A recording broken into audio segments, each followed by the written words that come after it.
চাই এই যে রাস্তাটা, এই রাস্তাটার ব্যাপারে আমি এমপি সাহেবের সাথে কথা বলবো। কথা বলে হয়তো আইডি করা আছে কিনা আমি জানি না, আইডি আছে। যদি আইডি থাকে তাহলে এখানে আমাদের ইউনিয়ন মেম্বারের সভাপতি আছে, আপনাদের এলাকার কৃতি সন্তান আমার বেলু ভাই, বেলু মামা, আমি মামা বলি, বেলু মামা আছে। আপনারা যোগাযোগ করে আপনারা এই আইডিটা ইঞ্জিনিয়ার অফিসে যাবেন, ওনাকে নিয়ে যাবেন। ওনাকে নিয়ে গেলে আমরা ইঞ্জিনিয়ারের সঙ্গে যোগাযোগ করে আমরা প্রায়োরিটি ভিত্তিতে এই রাস্তাটা পাকাকরণের চেষ্টা করি। আমি বক্তব্য দীর্ঘায়িত করবো না।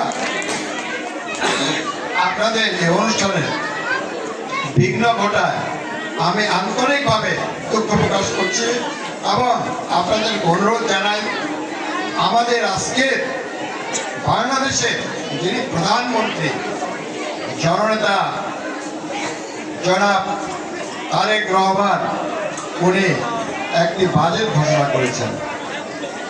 যেই বাজেটে বাংলাদেশের সমস্ত মানুষ খুশি, কিন্তু আমাদের বিরোধী দলীয় বন্ধুরা তারা খুশি হতে পারেন নাই। কারণটা কি জানেন?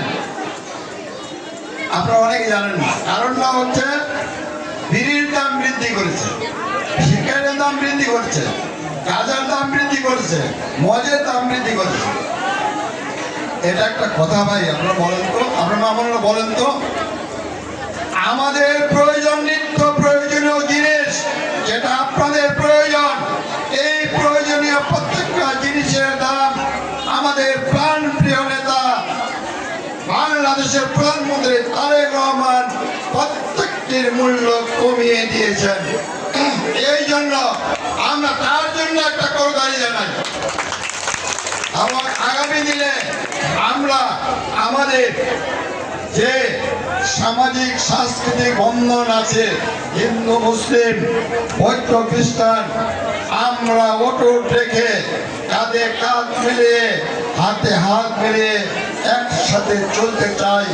এই প্রতিশ্রুতিতে আবদ্ধ হয়ে আমরা আগামী দিনের সুন্দর একটি বাংলাদেশ করতে চাই, এই আশাবাদ ব্যক্ত করে সকলকে ধন্যবাদ জানিয়ে এই মন্দিরের কথা আসছে।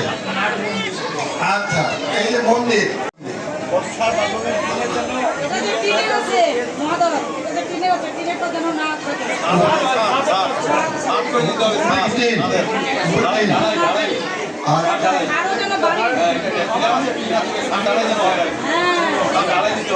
আচ্ছা, যাই হোক এটা কথা আসছে যে ছাদ ঢালাই দিয়ে কিন্তু আপনার এইটুকু অল্প হবে।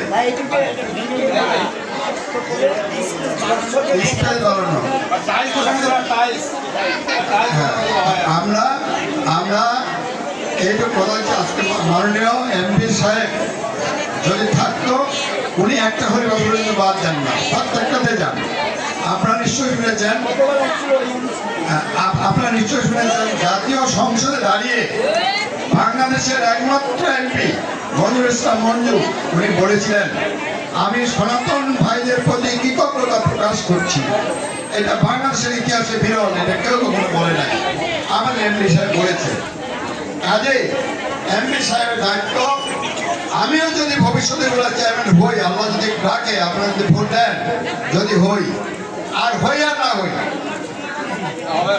ইনশাআল্লাহ আপনাদের এটা যে তিন অবস্থায় আছে এইটা আগামীতে যেন আপনারা ছাদের মধ্যে করতে পারেন, এই আশীর্বাদ ব্যক্ত করছি এবং সকলকে ধন্যবাদ জানাচ্ছি। সকলের সুস্বাস্থ্য এবং দীর্ঘায়ু কামনা করে আমার জন্য দোয়াতে আমার বক্তব্য শেষ করছে। সকলকে সালাম এবং আদাব।